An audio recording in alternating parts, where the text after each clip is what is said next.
السلام علیکم ورحمۃ اللہ وبرکاتہ۔ نحمده ونصلی علی رسولہ الکریم۔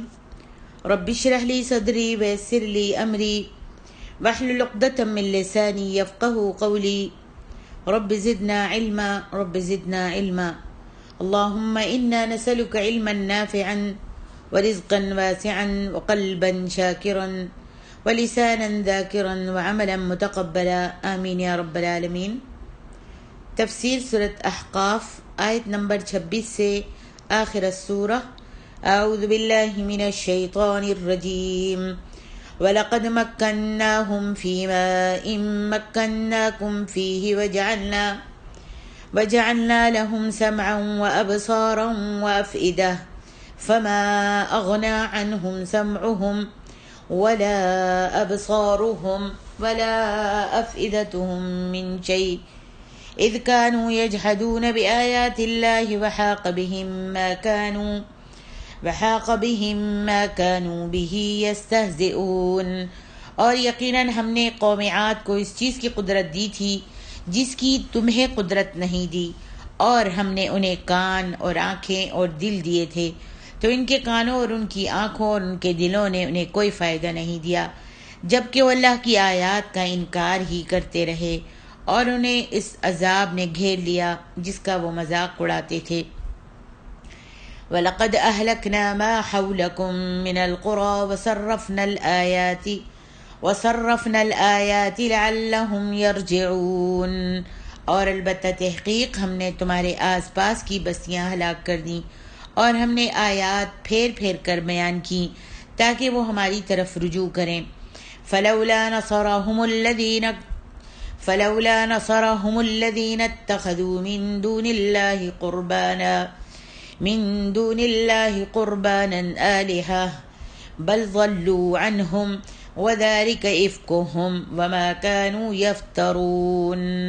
پھر ان لوگوں نے ان کی مدد کیوں نہ کی جنہیں انہوں نے قرب الہی حاصل کرنے کے لیے اللہ کو چھوڑ کر معبود بنا رکھا تھا، بلکہ معبود ان سے اس وقت گم ہو گئے، اور یہ تھا ان کا جھوٹ اور ان کا افتراء ماننا۔ اللہ تبارک و تعالیٰ نے فرمایا ہے کہ ہم نے سابقہ امتوں کو دنیا میں ایسے اموال و اولاد اور ایسی چیزیں دی تھیں کہ ان جیسی یا ان کے قریب تم کو نہیں دی۔ وَجَعَلْنَا لَهُمْ سَمْعًا وَأَبْصَارًا وَأَفْئِدَةً، یعنی سننے کے لیے کان، دیکھنے کے لیے آنکھیں، اور سوچ بچار کے لیے دل دیے تھے، مگر وہ ان سے اتنا ہی کام لیتے تھے جو ایک جانور جس طرح سے لیتا ہے، یعنی اتنا ہی جو دنیا کے مال و متاع کے حصول کے لیے مفید ہو۔ دنیا کے کام میں عقل مند تھے، لیکن وہ عقل نہ آئی جس سے اپنی آخرت کو درست کرتے۔ آیات الہی سنتے وقت ان کے کان بہرے ہو جاتے تھے، اور آیات الہی دیکھنے کے لیے ان کی آنکھیں بند ہی رہتی تھیں۔ پھر جب ان پر عذاب الہی آیا تو ان کی عقل مندی ان کے کوئی بھی کام نہ آ سکی۔ اللہ تعالیٰ ارشاد فرماتے ہیں وَلَقَدْ أَهْلَكْنَا مَا حَوْلَكُمْ مِنَ الْقُرَى، اور البتہ تحقیق ہم نے تمہارے ارد گرد کی بستیوں کو ہلاک کر دیا، یعنی اہل مکہ کہ اللہ تعالیٰ نے ان کے گرد و پیش کی انبیاء کرام کی تکذیب کرنے والی قوموں کو ہلاک کر دیا تھا۔ مثلا قوم عاد جو سرزمین احقاف یعنی یمن میں حضرموت میں رہتے تھے، اور قوم سمود جن کے مقامات اور شام کے درمیان تھے۔ اسی طرح سبا یعنی اہل یمن اور اہل مدین جو غزہ کی طرف ان کے رستے اور گزرگاہ میں رہتے تھے۔ اسی طرح بحیرہ قوم لوط جن کے پاس سے وہ گزرتے تھے۔ وَصَرَّفْنَا الْآيَاتِ، اور ہم نے پھیر پھیر کر آیتیں بیان کی ہیں، یعنی انہیں بیان کر دیا ہے اور واضح کر دیا ہے۔ اہل مکہ کے ارد گرد کسی زمانے میں ایسی بے شمار بستیاں آباد تھیں جو اب تباہ اور برباد ہو چکی تھیں۔ انہیں وہ بچشم خود ملاحظہ کر سکتے تھے، اور اگر چاہتے تو ان سے عبرت بھی حاصل کر سکتے تھے، ان قوموں کا سب سے بڑا اور مشترکہ جرم یہ تھا کہ انہوں نے اللہ تبارک و تعالیٰ کو چھوڑ کر کئی ایسے الہ بنا رکھے تھے جن کے متعلق ان کا یہ گمان تھا کہ وہ مصیبت کے وقت ہمارے کام آتے ہیں، اللہ کے ہاں ہماری سفارش کرتے ہیں، اور یہ اللہ کے ہاں ہماری فریادیں پہنچانے اور ہمیں اللہ کے قریب کر دینے کا ذریعہ ہیں۔ پھر چاہیے تو یہ تھا کہ جب اسی جرم کی پاداش میں ان پر جب اللہ تعالیٰ نے عذاب بھیجا تو اس مصیبت میں وہ ان کی مدد کو پہنچتے، جن کو وہ اللہ کے سوا پکارتے تھے اس مصیبت میں وہ ان کی مدد کرتے، مگر کوئی ان کی مدد کو نہیں پہنچا۔ اور حیرت کی بات یہ ہے کہ جب اللہ کا عذاب آیا تو ان معبودوں کے شیدائی پرستاروں کو یہ یاد ہی نہیں رہا کہ یہی تو اپنے معبودوں کو پکارنے کا وقت ہے، یعنی مصیبت جب آئی ہے تو اپنے معبودوں کو پکارنے کا یہی تو وقت ہے، اس سے زیادہ مشکل اور کون سا وقت ہوگا؟ اس سے خود بخود یہ معلوم ہو جاتا ہے کہ جو افسانے ان لوگوں نے اپنے معبودوں کی دھاگ بٹھانے کے لیے تراش رکھے تھے، بنا رکھے تھے، وہ سب کے سب جھوٹ ہی جھوٹ تھے۔ آگے ارشاد ربانی ہے، وَإِذْ صَرَفْنَا إِلَيْكَ نَفَرًا مِّنَ الْجِنِّ يَسْتَمِعُونَ الْقُرْآنَ فَلَمَّا حَضَرُوهُ قَالُوا أَنصِتُوا فَلَمَّا قُضِيَ وَلَّوْا إِلَىٰ قَوْمِهِم مُّنذِرِينَ قالوا يا قومنا إنا سمعنا كتابا أنزل من بعد موسى مصدقا لما بين يديه يهدي إلى الحق وإلى طريق مستقيم۔ اور یاد کیجئے جب ہم نے جنوں کی ایک جماعت کو آپ کی طرف متوجہ کیا جبکہ وہ قرآن سنتے تھے، پھر جب وہ اس کی تلاوت سننے کو حاضر ہوئے تو ایک دوسرے سے کہا خاموش رہو، چنانچہ جب تلاوت ختم ہو گئی تو اپنی قوم کی طرف ڈرانے والے بن کر پھرے، اور انہوں نے کہا اے ہماری قوم، بے شک ہم نے ایک کتاب سنی ہے جو موسیٰ کے بعد نازل کی گئی ہے، وہ ان کتابوں کی تصدیق کرتی ہے جو اس سے پہلے کی ہیں، وہ حق کی طرف اور صراط مستقیم کی طرف رہنمائی کرتی ہے۔ یا قومنا اجیبوا داعی اللہ وآمنوا به يغفر لكم من ذنوبكم ويجركم من عذاب علیم۔ اے ہماری قوم، اللہ کے داعی کی بات کو قبول کر لو اور اس پر ایمان لے آؤ، وہ تمہارے لیے تمہارے گناہ بخش دے گا اور وہ تمہیں نہایت دردناک عذاب سے پناہ دے گا۔ وَمَن لَّا يُجِبْ دَاعِيَ اللَّهِ فَلَيْسَ بِمُعْجِزٍ فِي الْأَرْضِ وَلَيْسَ لَهُ مِن دُونِهِ أَوْلِيَاءُ اولئک فی ضلال مبین۔ اور جو کوئی اللہ کے داعی کی بات قبول نہیں کرے گا تو وہ زمین میں اللہ کو عاجز نہیں کر سکے گا اور اللہ کے سوا اس کے کوئی حمایتی نہیں ہوں گے، یہی لوگ کھلی گمراہی میں ہیں۔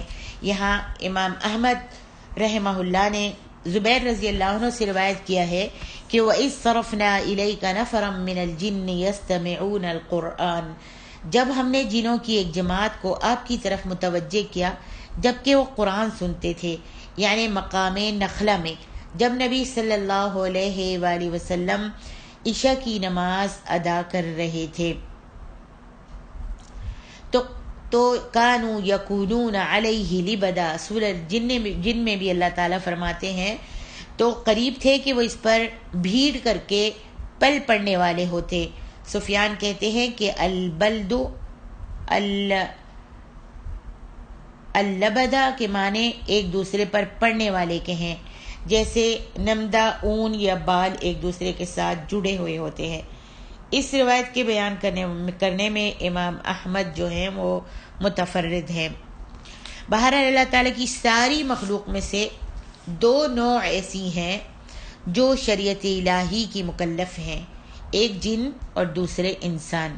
پھر انسانوں کی پیدائش سے پہلے جن ہی اس زمین پر آباد تھے اور ان کی طرف بھی پیغمبر مبعوث ہوتے تھے، اور جس طرح انسانوں کی اکثریت اللہ تعالیٰ کی نافرمان ہی رہی ہے، اسی طرح جنوں کی اکثریت بھی نافرمان ہی تھی اور اب بھی نافرمان ہے۔ جب اللہ تبارک و تعالیٰ نے آدم علیہ السلام کو پیدا کیا تو انہیں بھی اشرف المخلوقات بنایا اور جنوں کی حیثیت انسان کے بالتبع بن جانے کی ہو گئی۔ نبوت کا سلسلہ جنوں کی طرف سے بند ہو کر انسانوں کی طرف منتقل ہو گیا۔ اب جو پیغمبر انسانوں کی ہدایت کے لیے اللہ تعالیٰ بھیجتے رہے وہی جنوں کے لیے بھی پیغمبر ہوتے تھے۔ گویا ہمارے نبی آخر الزماں حضرت محمد صلی اللہ علیہ وسلم جس طرح ہمارے لیے اللہ کے پیغمبر تھے، جنوں کے لیے بھی پیغمبر تھے۔ جنوں کے آپ صلی اللہ علیہ وسلم سے قرآن سننے کا ذکر ایک تو اس مقام پر آیا ہے اور دوسرا سورت جن میں، لیکن روایات سے معلوم ہوتا ہے کہ مکی دور میں تقریباً 6 دفعہ ایسا موقع آیا تھا جب نبی صلی اللہ علیہ وآلہ وسلم سے جنوں نے قرآن سنا تھا۔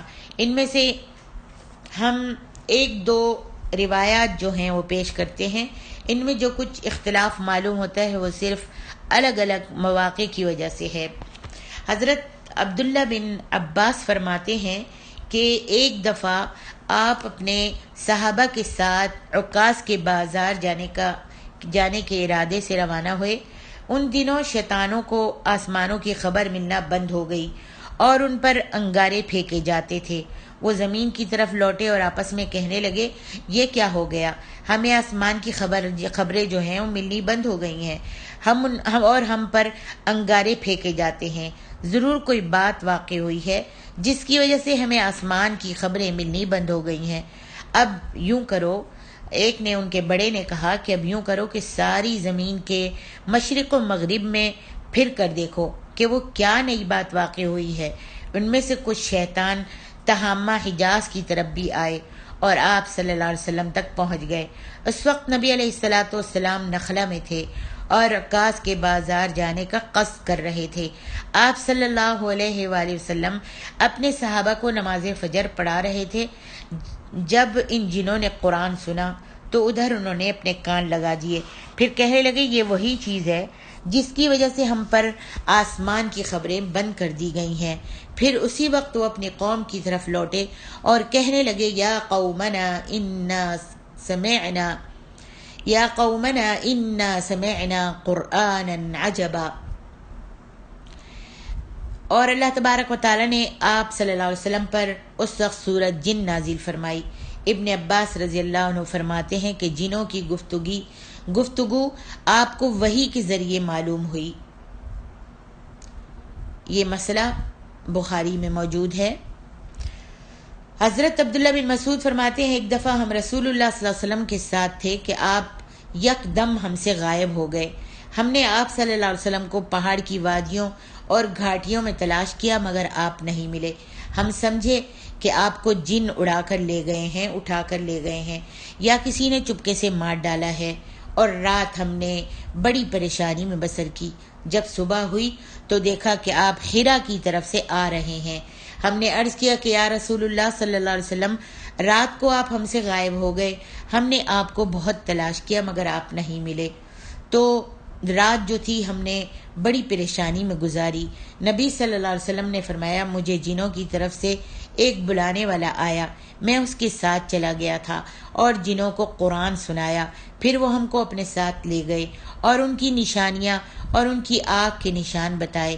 یعنی نبی صلی اللہ علیہ وسلم ان صحابیوں کو جو آپ کے ساتھ تھے اپنے ساتھ لے گئے اس جگہ میں جہاں جن آپ کو لے کے گئے تھے۔ پھر نبی صلی اللہ علیہ وسلم نے ان کی نشانیاں اور ان کی آنکھ کے نشان ہمیں بتائے۔ پھر جنہوں نے آپ سے توشے کا مطالبہ کیا، کچھ مانگا۔ نبی صلی اللہ علیہ وسلم نے فرمایا، اس جانور کی ہر ہڈی جو اللہ کے نام پر کاٹا جائے تمہاری خوراک ہے۔ یعنی ہڈیاں جو ہیں تمہاری خوراک ہیں، وہ جانور جو اللہ کے نام پر ذبح کیا جاتا ہے اس کی ہڈیاں جو ہیں وہ تمہاری خوراک ہیں۔ تمہارے ہاتھ میں پڑتے ہی وہ گوشت سے پر ہو جائیں گی، یعنی گوشت بن جائیں گی، اور ہر اونٹ کی مینگنی تمہارے جانوروں کی خوراک ہے۔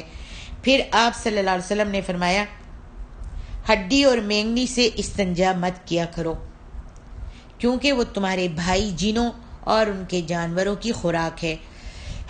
یعنی ہم کو منع کیا گیا ہے کہ ہڈی اور مینگنی سے استنجا نہ کریں۔ فرمایا کہ یہ ہڈی اور مینگنی جو ہے تمہارے بھائی جنوں اور ان کے جانوروں کی خوراک ہے۔ عبداللہ بن مسعود کہتے ہیں کہ میں لیلۃ الجن کو رسول اللہ صلی اللہ علیہ وسلم کے ساتھ نہیں تھا، لیکن مجھے آرزو ہی رہی کاش میں آپ کے ساتھ ہوتا۔ نیز ایک دوسری روایت میں ہے کہ عبداللہ بن مسعود فرماتے ہیں آپ صلی اللہ علیہ وسلم کو جنوں کے آنے کی خبر ایک درخت نے دی تھی. سبحان اللہ. یہ حدیث جو ہے یہ مسلم میں موجود ہے، رواہ مسلم. آگے ارشاد ربانی ہے قالوا یا قومنا انا سمعنا کتابا انزل قالوا یا قومنا انا سمعنا کتابا انزل من بعد موسیٰ. کہنے لگے کہ اے ہماری قوم، بے شک ہم نے ایک کتاب سنی ہے جو موسیٰ کے بعد نازل کی گئی ہے. انہوں نے حضرت عیسیٰ کا ذکر نہیں کیا اس لیے کہ عیسیٰ پر انجیل نازل کی گئی اور اس میں مواعظ اور نصائح تھے اور حلال و حرام سے متعلق احکام بہت کم تھے. انجیل در حقیقت تورات ہی کی شریعت کا تکملہ تھی، لہذا اصل گویا تورات ہی ہے. اسی لیے جنہوں نے کہا انزل من بعد موسیٰ، جو موسیٰ کے بعد نازل کی گئی. اسی طرح جب نبی صلی اللہ علیہ وسلم نے ورقہ بن نوفل کو جبریل علیہ السلام کے پہلی بار آنے کا قصہ سنایا تھا تو ورقہ نے بھی کہا تھا واہ واہ، یہ تو وہی فرشتہ ہے جو موسیٰ علیہ السلام کے پاس آیا کرتا تھا، اے کاش میں اس وقت جوان ہوتا. صحیح البخاری. جنوں کے اس گروہ نے قرآن سنا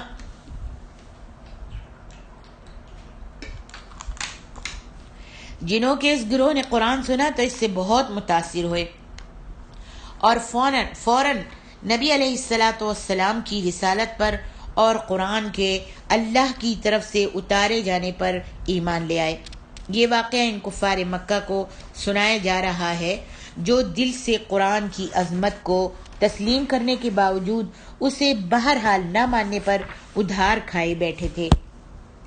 یہ جن جو تھے یہ صرف خود ہی ایمان نہیں لائے بلکہ اپنی قوم میں جا کر انہیں قرآن کا پیغام بھی سنایا. جنہوں نے قرآن کی کون سی آیت سنی تھی اس کی صراحت کہیں مذکور نہیں ہے، کہیں پہ نہیں آتی.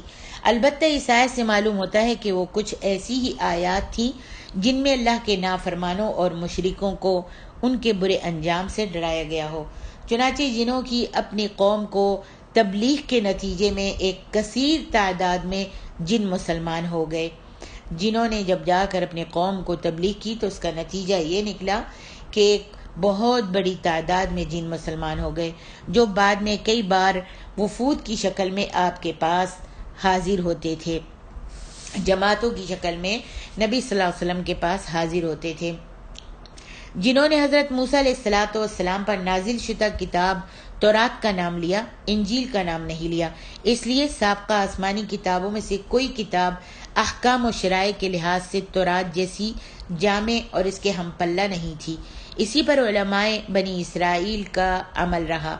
خود حضرت عیسیٰ علیہ السلام نے بھی یہی فرمایا تھا کہ میں تورات کو بدلنے نہیں آیا بلکہ اس کی تکمیل کرنے آیا ہوں. اور حضرت سلیمان علیہ السلام کے وقت سے جنہوں میں تورات ہی مشہور چلی آتی تھی. نیز خود تورات میں نبی صلی اللہ علیہ وسلم کی آمد کے متعلق جو پیشن گوئی مذکور ہے اس کے الفاظ یہ ہیں کہ اے موسیٰ، میں تیری مانند ایک نبی بھیجوں گا. تورات میں اللہ کے رسول صلی اللہ علیہ وسلم کی آنے کی، پیدا ہونے کی، مبعوث ہونے سے متعلق جو اللہ رب العالمین نے پیشن گوئیاں دی ہیں ان کے الفاظ یہ ہیں کہ اے موسیٰ، میں تیری مانند، تیری ہی جیسا ایک نبی بھیجوں گا. اس سائے سے یہ بھی معلوم ہوتا ہے کہ یہ جن پہلے تورات اور کتب سماویہ پر ایمان لائے ہوئے تھے. جب قرآن سنا تو انہیں فوراً معلوم ہو گیا کہ یہ وہی تعلیم ہے جو سابقہ انبیاء دیتے چلے آ رہے ہیں، لہٰذا وہ فوراً ہی ایمان لے آئے. آگے ارشاد ربانی ہے وَمَن لَا يُجِبْ دَاعِيَ اللَّهِ فَلَيْسَ بِمُعْجِزٍ فِي الْأَرْضِ وَلَيْسَ لَهُ مِن دُونِهِ أَوْلِيَاءُ أُولَئِكَ فِي ضَلَالٍ مُبِينٍ. کیونکہ جن اب اوپر آسمان کی طرف تو جا نہیں سکتے تھے، اور اگر جو کوئی چڑھنے کی کوشش کرتا تھا، اوپر چڑھتا تھا تو شہاب جو ہے، آگ کا گولا جو ہے اس کا پیچھا کرتا تھا اور اس کو بھگا کر ہلاک کر دیتا تھا. لہذا اب زمین ہی میں ان کی پناہ گاہ تھی. آسمان پر تو جا نہیں سکتے تھے آسمان کے پاس باتیں سننے کے لیے، اور وہ شعلے سے ڈرتے تھے۔ اب زمین میں ہی ان کی پناہ گاہ ہے، اب زمین سے بھاگ کر وہ کہیں نہیں جا سکتے۔ آگے ارشاد ربانی ہے، اولم يروا ان اللہ الذي خلق السماوات والارض ولم يعي بخلقهن بقادر على ان يحيي الموتى بلى انه على كل شيء قدیر۔ کیا انہوں نے دیکھا، جانا نہیں کہ بے شک اللہ جس نے آسمانوں اور زمین کو پیدا کیا وہ ان کے پیدا کرنے سے اکتایا نہیں، اس پر قادر ہے کہ وہ مردوں کو زندہ کرے۔ کیوں نہیں بلا شبہ وہ ہر چیز پر خوب قادر ہے۔ وَيَوْمَ يُعْرَضُ الَّذِينَ كَفَرُوا عَلَى النَّارِ أَلَيْسَ هَذَا بِالْحَقِّ قَالُوا بَلَى وَرَبِّنَا قَالَ فَذُوقُوا الْعَذَابَ بِمَا كُنْتُمْ تَكْفُرُونَ۔ اور جس دن اہل کفر آگ کے سامنے پیش کیے جائیں گے تو ان سے کہا جائے گا کیا یہ دوزخ حق نہیں ہے؟ تو وہ کہیں گے کیوں نہیں، ہمارے رب کی قسم یہ حق ہے۔ اللہ تعالیٰ فرمائے گا اب تم اپنے کفر کی وجہ سے عذاب کے مزے چکھو۔ فاصبر كما صبر اولو العزم من الرسل ولا تستعجل لهم كأنهم يوم يرون ما يوعدون لم يلبثوا إلا ساعة من نهار بلاغ فَهَلْ يُهْلَكُ إِلَّا الْقَوْمُ الْفَاسِقُونَ۔ آپ صبر کریں جس طرح عزم ہمت والے رسولوں نے صبر کیا، اور ان کے لیے جلدی عذاب طلب مت کریں، گویا وہ کافر جس دن اس عذاب کو دیکھیں گے جس کا ان سے وعدہ کیا جاتا ہے تو سمجھیں گے کہ وہ تو دنیا میں دن کی بس ایک گھڑی ہی رہے، یہ تو پیغام پہنچا دینا ہے، چنانچہ نافرمان لوگوں کے سوا کوئی ہلاک نہیں کیا جائے گا۔ اللہ تبارک و تعالیٰ نے فرمایا ہے کہ قیامت کے دن دوبارہ زندگی کا انکار کرنے والوں اور روز آخرت جسموں کے اٹھ کھڑے ہونے کو دور سمجھنے والوں نے کیا یہ نہیں دیکھا ان اللہ الذی خلق السماوات والارض ولم یعی بخلقہن، بے شک جس اللہ نے آسمان اور زمین کو پیدا کیا وہ ان کے پیدا کرنے سے تھکا نہیں، یعنی ان کے پیدا کرنے سے اسے کوئی تھکاوٹ نہیں ہوئی۔ اس نے ان سے فرمایا ہو جاؤ تو وہ کسی ممانعت و مخالفت کے بغیر وجود میں آ گئے، اور انہوں نے بلا روک ٹوک اور محض ڈر اور خوف کی وجہ سے اللہ تعالیٰ کی فرمانبرداری کو اختیار کر لیا۔ تو کیا وہ ذات گرامی مردوں کو زندہ کرنے پر قادر نہیں ہے؟ اللہ کی ذات کے متعلق تھکنے، آرام کرنے، سونے اور اونگنے کا قصور ہی یکسر باطل ہے۔ ایسا خیال وہی لوگ کر سکتے ہیں جو اللہ کو بھی اپنے جیسی عاجز اور محتاج مخلوق سمجھتے ہیں، حالانکہ کسی بھی چیز سے اللہ کی مثال نہیں دی جا سکتی۔ ان الفاظ سے یہود کے اس عقیدے کا رد ہوا جو کہتے تھے کہ اللہ نے 6 دنوں میں زمین و آسمان کو پیدا کیا، پھر 7ویں دن اللہ نے آرام کیا۔ اللہ اکبر۔ فرمایا وَلَمْ يَعْيَ بِخَلْقِهِنَّ بِقَادِرٍ عَلَىٰ أَنْ يُحْيِيَ الْمَوْتَى۔ کافر اور آخرت کے منکر جو ہے آخرت کا انکار اس لیے کرتے ہیں کہ اگر وہ اس کا اقرار کر لیں تو اس سے ان کی آزادی میں خلل آتا ہے، ان کی آزادی میں خلل آ جاتا ہے، اور اس کی مثال بالکل وہی ہے جیسے بلی کو دیکھ کر کبوتر آنکھیں بند کر لیتا ہے، حالانکہ کبوتر کے آنکھیں بند کر لینے کے باوجود بھی بلی وہاں موجود ہی رہتی ہے اور حقیقت میں کوئی تبدیلی نہیں آتی۔ اسی طرح منکروں کے آخرت کے انکار کر دینے سے حقیقت میں کچھ فرق نہیں پڑتا، اور قیامت کے دن انہیں کہا جائے گا کہ اب ذرا آنکھیں کھول کر تو دیکھو کیا عذاب ایک ٹھوس حقیقت ہے یا نہیں جس سے تم آنکھیں بند کر کے اس کا انکار کر دیا کرتے تھے، جس کا تم انکار کر دیا کرتے تھے، اب آنکھیں کھول کر تو دیکھو۔ اور اس دن انہیں اقرار کرنے کے بغیر کوئی بھی چارہ کار نہیں ہوگا، اس دن وہ پھر اقرار ہی کریں گے۔ اللہ اکبر۔ آگے ارشاد ربانی ہے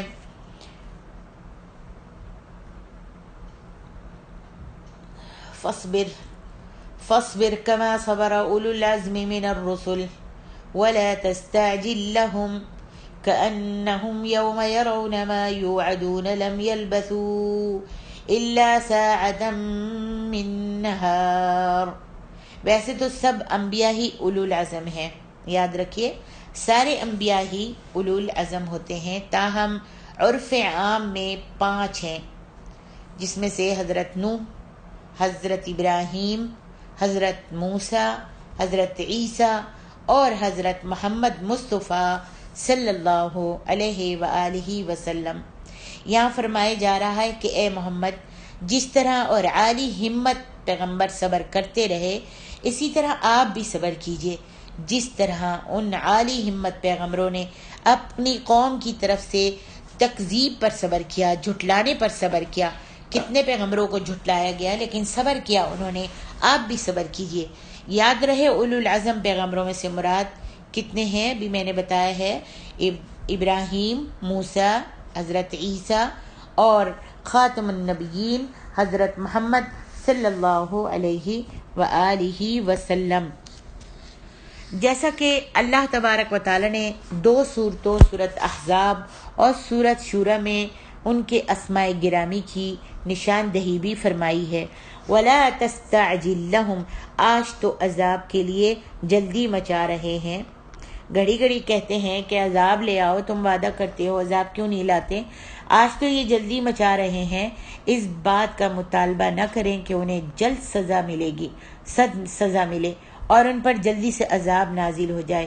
جیسا کہ اللہ تبارک و تعالیٰ فرماتا ہے وَذَرْنِي وَالْمُكَذِّبِينَ أُولِي النَّعْمَةِ وَمَهِّلْهُمْ قَلِيلًا سورۃ المزمل، اور مجھے اور ان خوشحال جھٹلانے والوں کو چھوڑ دیں اور انہیں تھوڑی سی مہلت دیں.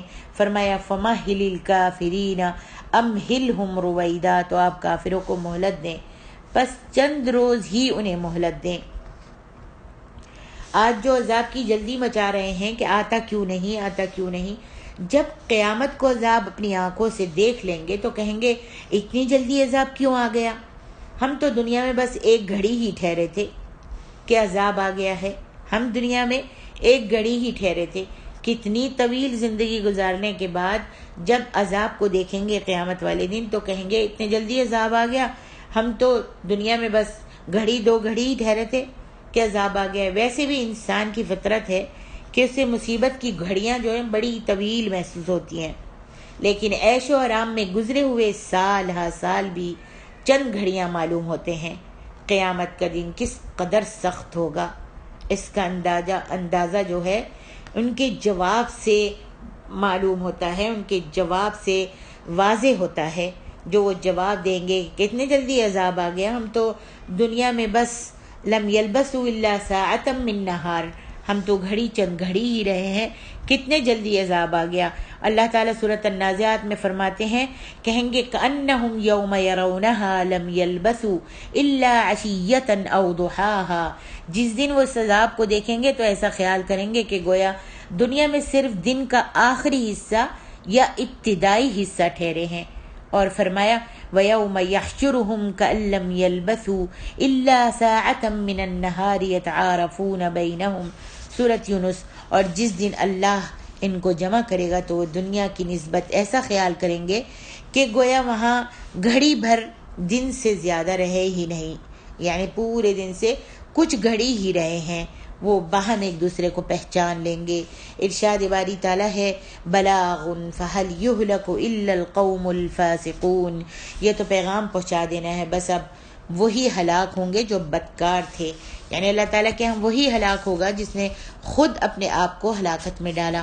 اور یہ اللہ تعالیٰ کا عدل و انصاف ہی ہے کہ وہ مستحق عذاب ہی کو عذاب میں مبتلا کرتا ہے،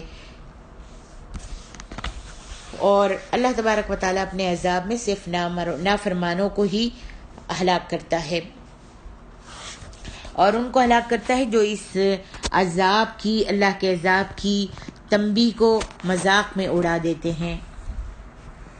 الحمدللہ ثم الحمدللہ. سورۃ احقاف کی تفسیر مکمل ہو گئی. وَلِلَّهِ الْحَمْدُ وَالْمِنَّةُ وَبِهِ التَّوْفِيقُ وَالْعِصْمَةُ. اللہ تعالیٰ اگر کوئی غلطی ہو گئی زیر زبر میں یا میری زبان میں کچھ غلط سلط نکل گیا تو اللہ اس کو معاف کر دے، اور اللہ رب العالمین ہماری چھوٹی سی کوشش کو قبول فرما لے اور ہمارے گناہوں کو معاف کر دے۔ السلام علیکم ورحمۃ اللہ وبرکاتہ۔